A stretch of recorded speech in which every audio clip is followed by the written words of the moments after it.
Hi guys, आज का हमारा सब्जेक्ट है बायोलॉजी एंड इसके बारे में हम लिविंग ऑर्गेनिजम्स के बारे में जानते हैं। बायोलॉजी का मैं आपको डेफिनेशन और वो सारी चीज़ें इररिलेवेंट है, वो इररिलेवेंट नहीं है, वो सबको पता होता है कि बायोलॉजी में हम क्या पढ़ते हैं।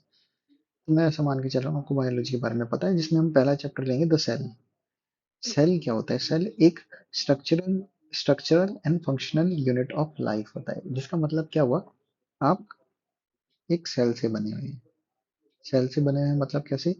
आपने पढ़ा होगा कि कोई भी कोई भी एलिमेंट एलिमेंट मीन्स आप मेटल्स कह सकते हैं, या फिर अब उसको और डिफाइन करने के लिए आप hydrogen, helium, lithium, beryllium, boron, carbon, जो भी पीरियोडिक टेबल में जो भी चीज, जो भी एलिमेंट्स हैं, वो किससे बने होते हैं? एटम से बने होते हैं। वैसे ही हम लिविंग ऑर्गेनिज्म किस चीज से बना होता है? उसकी जो सबसे छोटी इकाई होती है, जो सबसे छोटी यूनिट होती है, जो सबसे छोटी यूनिट होती है, सबसे छोटी यूनिट लाइफ की, उसे हम सेल कहते हैं।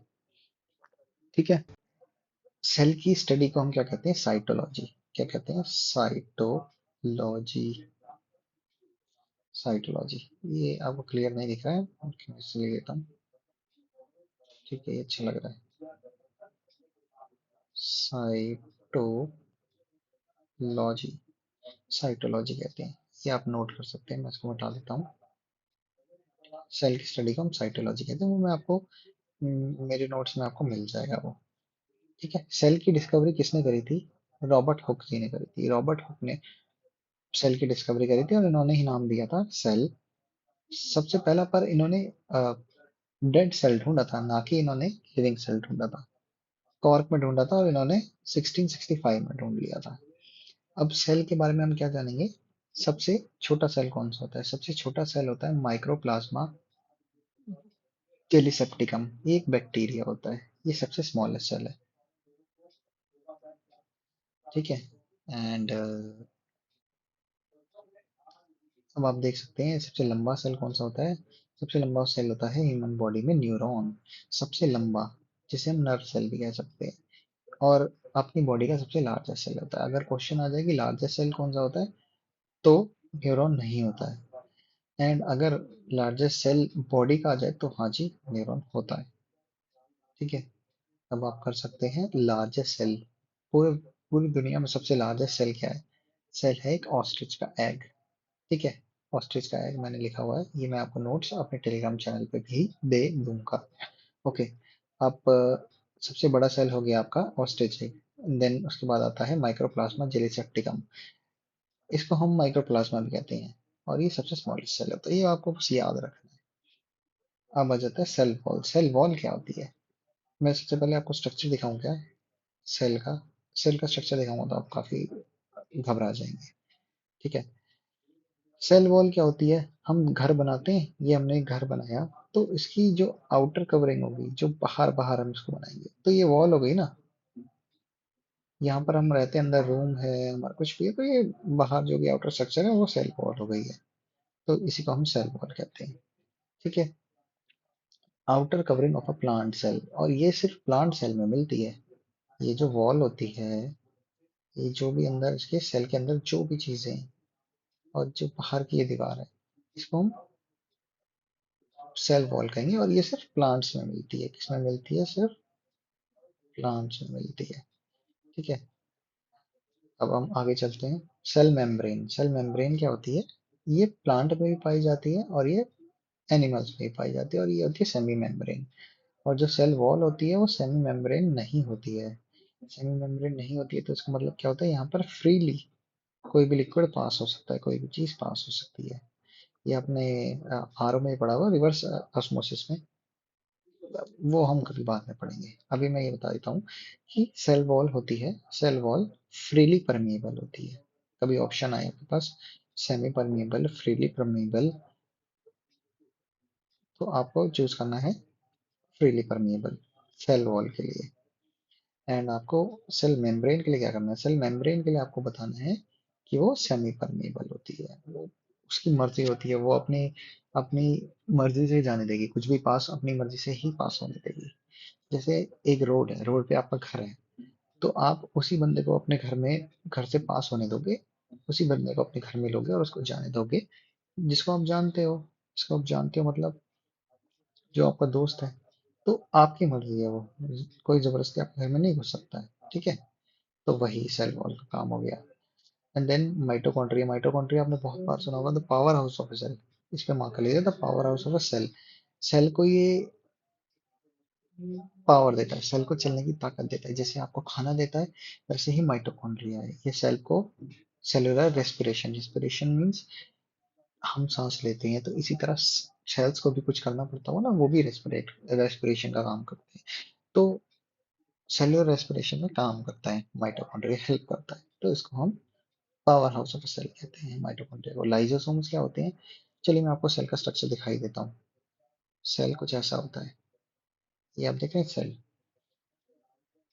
ये देखिए सेल में क्या है, ये हम आगे पढ़ेंगे, अभी आपको बहुत नहीं है। गोल्गी एपेरेटस, गोल्गी वर्सेल, mitochondria, plasma membrane, microtubule, centrosome, microfilament, lysosomes, इन सारे चीजों के बारे में अब बाद में पढ़ेंगे। अब जब मैं आपको सारा कुछ समझा दूंगा, उसके बाद जब हम स्ट्रक्चर पर आएंगे तो आपको ये समझ में आएगा, अभी तो आपको ऐसा लगता होगा ये क्या चीज है। तो चलिए हम वापस चलते हैं। अब आ गए हम लाइसोसोम्स पे। लाइसोसोम्स क्या होता है, suicidal bags of a cell. जो भी सेल खराब हो जाते हैं, जिनको हम बाहर वेस्ट हो जाते हैं, तो उनको एंजाइम से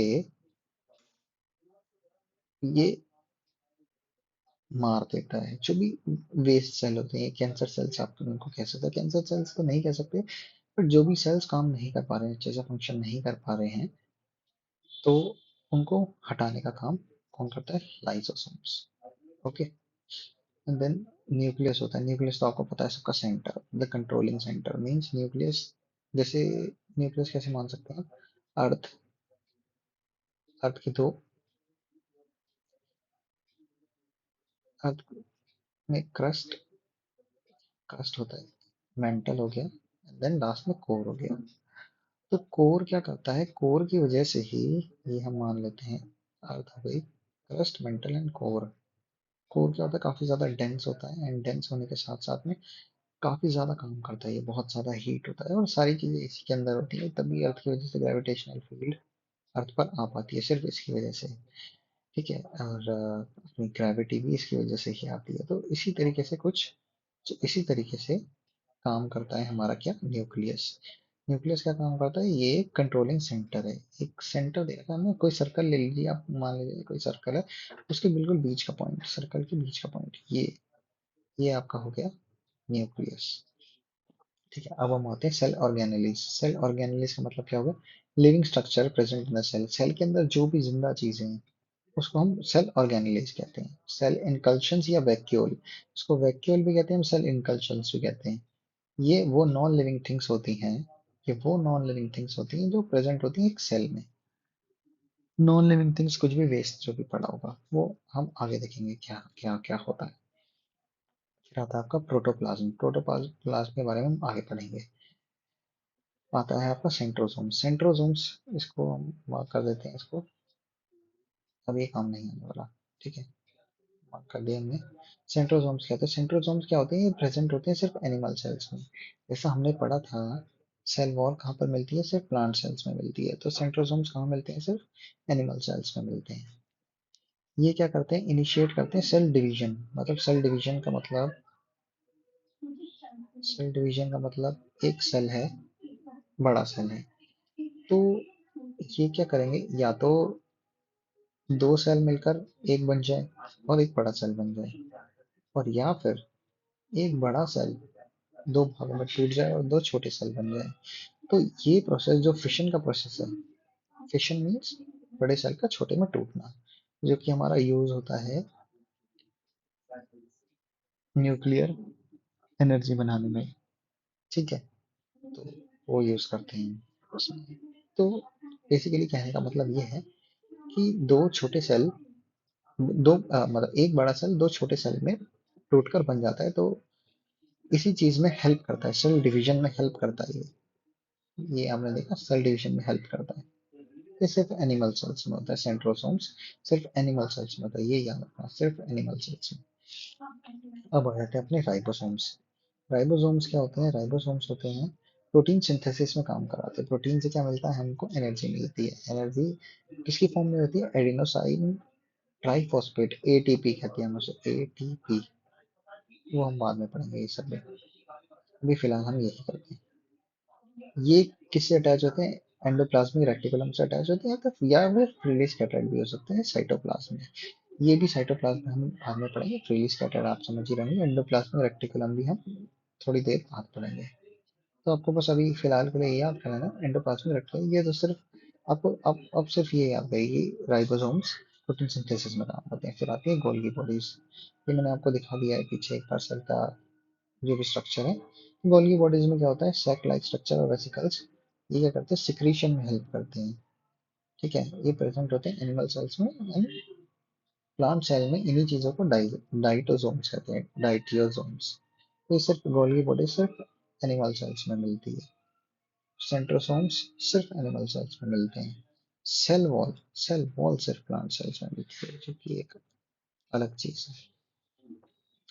अब आ जाते हैं हम सेंट्रोसोम्स पे। Centrosomes X X X Y chromosome, sorry not centrosomes, chromosomes.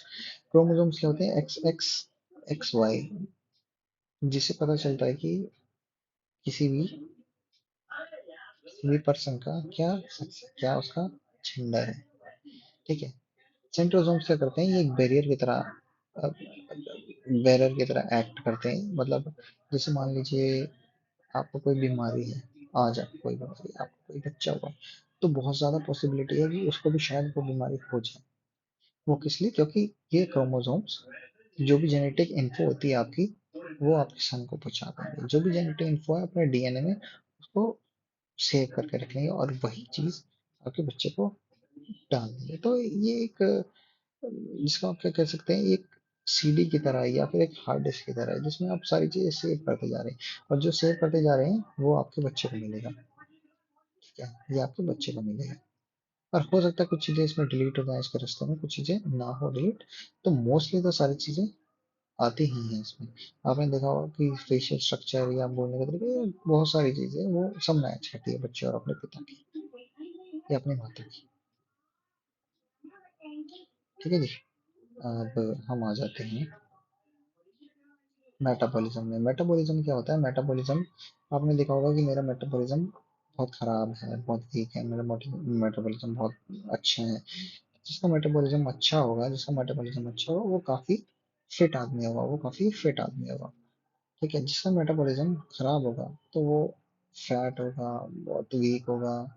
तो ऐसा कुछ रहता है। तो मेटाबॉलिज्म को हम क्या कहेंगे? मेटाबॉलिज्म ये एक सम होता है केमिकल एक्टिविटीज का। जो भी आपके सेल में केमिकल एक्टिविटीज हो रही है, जो भी काम हो रहा है केमिकली, तो उसका सम होता है ये। और मेटाबॉलिज्म भी कितने टाइप का होता है? दो टाइप का होता है। मेटाबॉलिज्म कितने टाइप का होता है? मेटाबॉलिज्म होता है दो टाइप का, जिसमें कि अभी मैंने जैसे आपको बताया सेल टूटते हैं, दो सेल टूट गए एक बड़े सेल से, एक बड़े सेल से टूटकर दो सेल बने, तो इसको हम एनाबॉलिज्म कहेंगे। सॉरी, इसको कैटाबॉलिज्म कहेंगे। Sorry sorry.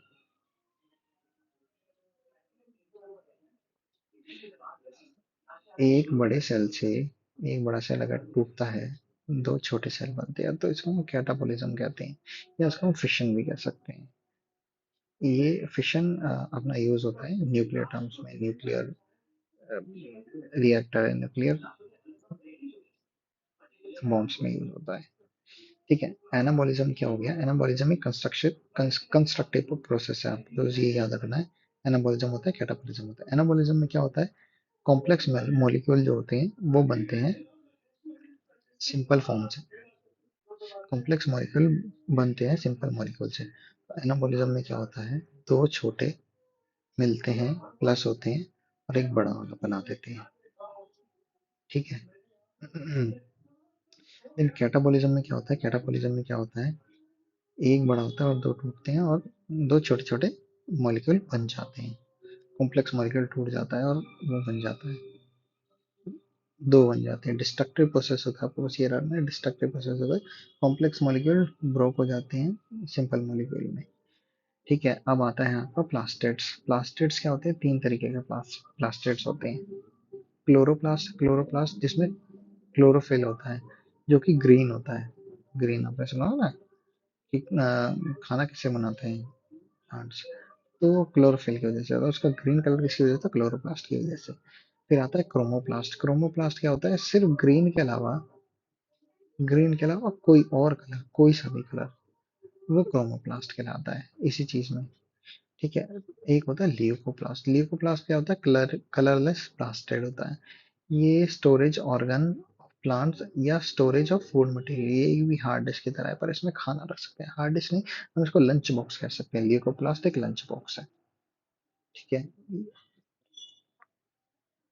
MCQ based type question हम ये आपको बाद में पढ़ाएंगे। अब आ जाते हैं हम प्लांट सेल्स और एनिमल सेल्स के डिफरेंस के बीच में। ये इनका डिफरेंस है। क्या क्या डिफरेंस है इसमें plant cells and animal cells? Plant cell में क्या मैंने आपको अभी पढ़ाया था, सेल वॉल प्रेजेंट होती है, पर एनिमल सेल में सेल वॉल नहीं होती। ठीक है। एनिमल सेल में सेल वॉल नहीं होती है।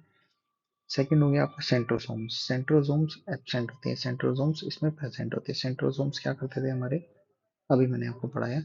ये सिर्फ एनिमल में मिलते हैं और ये सेल डिवीजन का काम करते हैं। सेंट्रोसोम से अभी मैंने पढ़ाया था ना आपको, सेंट्रोसोम सेल डिवीजन का काम करते हैं। अब सेल वॉल के बारे में पढ़ेंगे या सेल मेम्ब्रेन के बारे में? सेल वॉल सिर्फ प्लांट सेल में मिलती है। सेल वॉल सिर्फ डेड होती है और ये सबसे बाहर के लिए है, जैसे मैंने आपको बता दिया था। ये फ्रीली परमेबल होती है, इसके अंदर से कुछ भी आ सकता है, कुछ भी जा सकता है। मतलब पानी आ सकता है, पानी जा सकता है। कोई ऐसी चीज जैसे मान लीजिए एक एक एक डोर मान लीजिए, या फिर एक जाली कहते हैं ना उसे, जाली, जाली मान लीजिए, या कोई कपड़ा मान लीजिए। तो कपड़े में पानी आता है जाता है, उसको कोई नहीं रोक सकता। नॉट कपड़ा is a not a suitable example for this. इसको आप कैसे कर सकते हैं, मेरे को एक एग्जांपल लेना पड़ेगा। पानी एक टैंक से जो ऊपर रखा हुआ है, नीचे वाले टैंक पे जाना है इसका। पानी को हमने किसी भी चीज से रोका नहीं है। पानी क्या करेगा, आ भी सकता है और मोटर से हम इसमें पानी चढ़ा भी सकते हैं। तो कुछ बैरियर नहीं है इसके बीच में। ठीक है। तो इसको सेल वॉल कहेंगे। अब जबकि सेल मेम्ब्रेन में क्या है, ये semi permeable membrane. Semi permeable means इसकी मर्जी है, ये मतलब इतने छोटे छोटे इसमें होल्स हैं कि अगर इससे बड़ी कोई चीज इसके अंदर जाना चाहिए तो इसमें इतना ही स्पेस है, तो इस स्पेस की वजह से ये रुक जाएगी, तो इसके अंदर ना अंदर जा सकती है ना बाहर आ सकती है। तो इतनी छोटी चीजें ही इसमें जा सकती है, तो इसको हम सेमी परमेबल मेम्ब्रेन कहेंगे। ठीक है। ये प्लांट सेल और एनिमल सेल दोनों में पाया जाता है। इसमें पोर्स होते हैं, जो मैंने आपको बता दिया, पोर्स होते हैं। ठीक है। अब आ जाते हैं प्रोटोप्लाज्म में। प्रोटोप्लाज्म क्या होता है, इसमें एक न्यूक्लियस प्रेजेंट होता है। साइटोप्लाज्म क्या होता है, इसमें न्यूक्लियर प्रेजेंट नहीं होता। मैं इसको आपको थोड़ी देर बाद समझाऊंगा, आपको पूरा समझना है, कभी आप सिर्फ याद करिए। प्रोटोप्लाज्म, प्रोटोप्लाज्म में न्यूक्लियस होता है।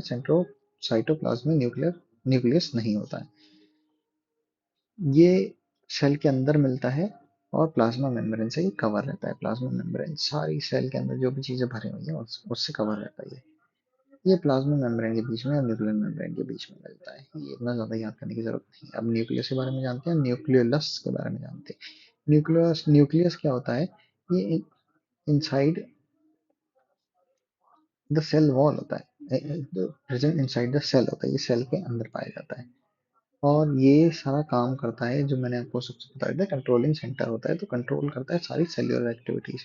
जो भी इसमें काम हो रहा है उसको कंट्रोल करता है। न्यूक्लियोलस क्या होता है, ये न्यूक्लियस के अंदर पाए जाते हैं। न्यूक्लियस के अंदर जो भी चीजें होंगी, न्यूक्लियस के अंदर जो भी चीजें होंगी न्यूक्लियोलस कहेंगे। और इसको ये क्या करता है, फॉर्मेशन ऑफ राइबोसोम्स। राइबोसोम्स मैंने भी आपको पढ़ा था, प्रोटीन सिंथेसिस के काम आता है। राइबोसोम्स हो गया, ये राइबोसोम्स ये आपका प्रोटीन सिंथेसिस के काम आता है। अब राइबोसोम्स आपका प्रोटीन सिंथेसिस के काम आ गया। ठीक है। न्यूक्लियस और न्यूक्लियोलस में ये डिफरेंस है, मतलब नाम इनका बिल्कुल सेम सेम है, तो कंफ्यूजन की जरूरत नहीं है। Chromo chromosomes and centrosomes. Chromosomes क्या होते हैं, ये न्यूक्लियस के अंदर पाए जाते हैं। ये हेरिडिटरी इन्फो अपनी बचा कर रखते हैं, ये हमने पढ़ा था ना अभी। ये देखिए chromosome X X X Y. तो ये क्रोमोसोम्स हमारे को कहाँ मिलते हैं, न्यूक्लियस के अंदर मिलते हैं। और ये हेरिडिटरी इंफॉर्मेशन अपने पास स्टोर कर रखते हैं और आगे लेकर जाते हैं। सेंट्रोसोम्स में क्या होता है? सेंट्रोसोम्स में होता है साइटोप्लाज्म। साइटोप्लाज्म हमने अभी क्या पढ़ा था? साइटोप्लाज्म में न्यूक्लियस नहीं होता है। न्यूक्लियस नहीं होता है, तो ये बिल्कुल न्यूक्लियस के एक्सट्रीम सरफेस में मिलते हैं। ये न्यूक्लियस है तो बिल्कुल कॉर्नर पे कहीं पर जाकर, ये न्यूक्लियस है तो बिल्कुल कॉर्नर पे कहीं जाकर मिलते हैं। और ये सेल डिविजन में काम आते हैं।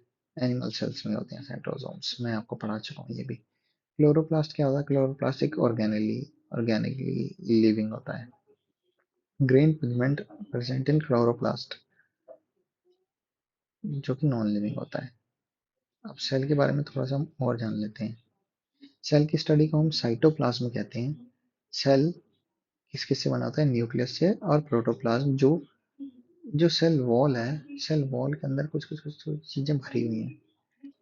ये मान लीजिए आप, सेल वॉल है, सेल वॉल, इसके अंदर कुछ कुछ कुछ कुछ कुछ कुछ चीजें भरी हुई हैं। और बीच में इसके है एक न्यूक्लियस, कंट्रोलिंग सेंटर में सारी चीजें कंट्रोल करता है ये। ठीक है, ऐसा कुछ सेल का स्ट्रक्चर होता है, वो आपको पीडीएफ में मिल जाएगा और थोड़ा नीचे आने भी वाला है वो थोड़ी देर में। तो अब हम क्या देखेंगे?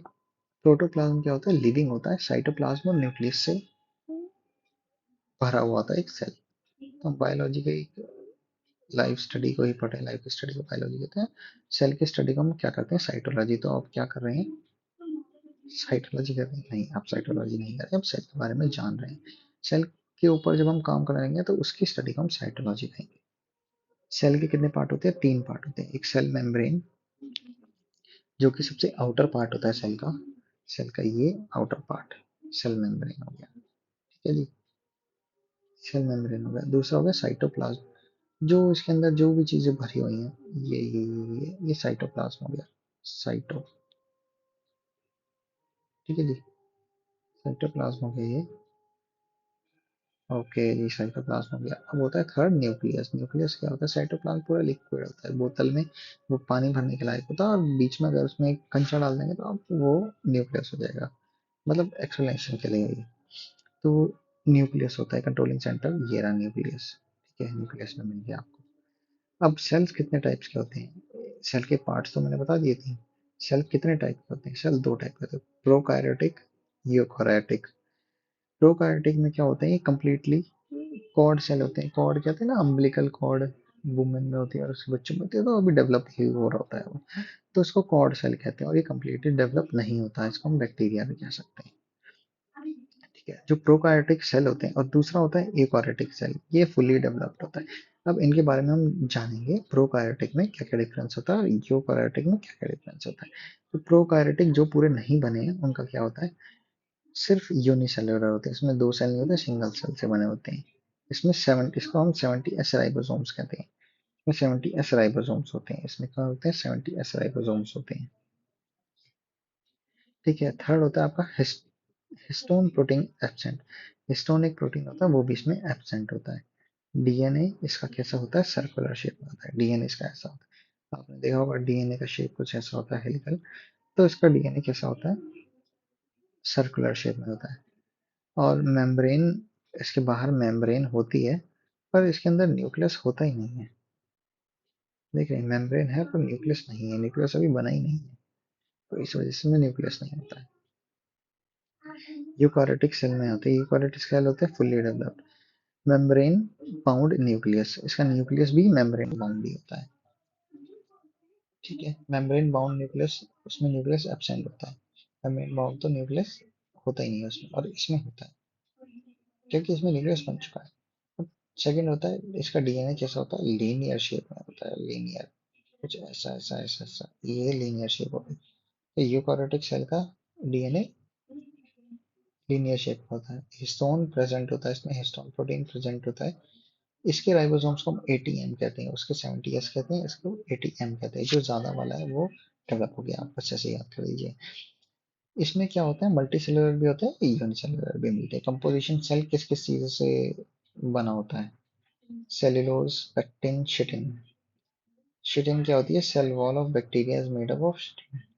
जो भी बैक्टीरिया की सेल वॉल होती है वो उसको चिटिन से बनाई बनी होती है वो। अब एंडोप्लाज्मिक रेटिकुलम के बारे में पढ़ेंगे, जो कि 2 तरीके के होते हैं। एंडोप्लाज्मिक रेटिकुलम होते हैं दो टाइप के, एक स्मूथ होता है, एक रफ होता है। डीएनए आरएनए प्रोटीन सिंथेसिस इसमें होती है। एंडोप्लाज्मिक रेटिकुलम के बारे में मैंने आपको पढ़ा है क्या? नहीं, अभी तक नहीं पढ़ा है।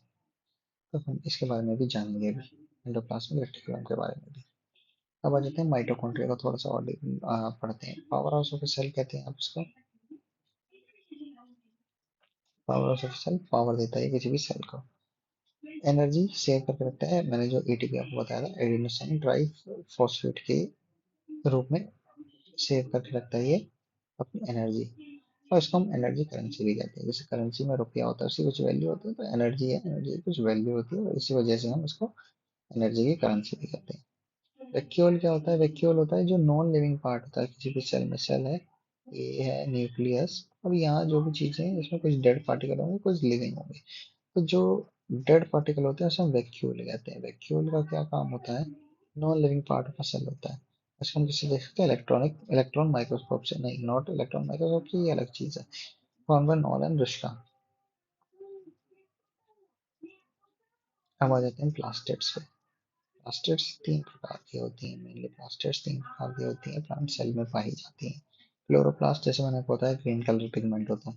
क्लोरोफिल क्या? Chlorophyll helps in absorption of sunlight by plants. Plant में जो सनलाइट एब्जॉर्ब करते हैं प्लांट्स, वो क्लोरोफिल की वजह से, और इसी से वो खाना बनाते हैं फोटोसिंथेसिस के द्वारा। क्रोमोप्लास्ट क्या होते हैं? क्रोमोप्लास्ट ग्रीन के अलावा कोई भी कलर क्रोमोप्लास्ट कहलाएगा। कैरेट में कौन सा होता है क्रोमोप्लास्ट? Plastids carotene. बीटरूट में कौन सा होता है? चुकंदर में कौन सा होता है? विटामिन सी से C. Carrot carotene. Beet vitamin. Beetroot vitamin. Tomato में क्या होता है? टोमेटो को भी बोला जाता है लाइकोपील कहते हैं टोमेटो को। पपाया को क्या कहते हैं? पाइन में भी। इन दोनों में बराबर टोमेटो में सेम होता है। और कैरेट्स हमने सुना है, कैरेट्स में कौन सा होता है? रेड येलो पिगमेंट्स होते हैं। ड्यूकोप्लास्ट, जैसे मैंने आपको बताया था, कलरलेस प्लास्टर्स होते हैं। एग्जाम्पल है इसका व्हाइट ब्लड सेल्स।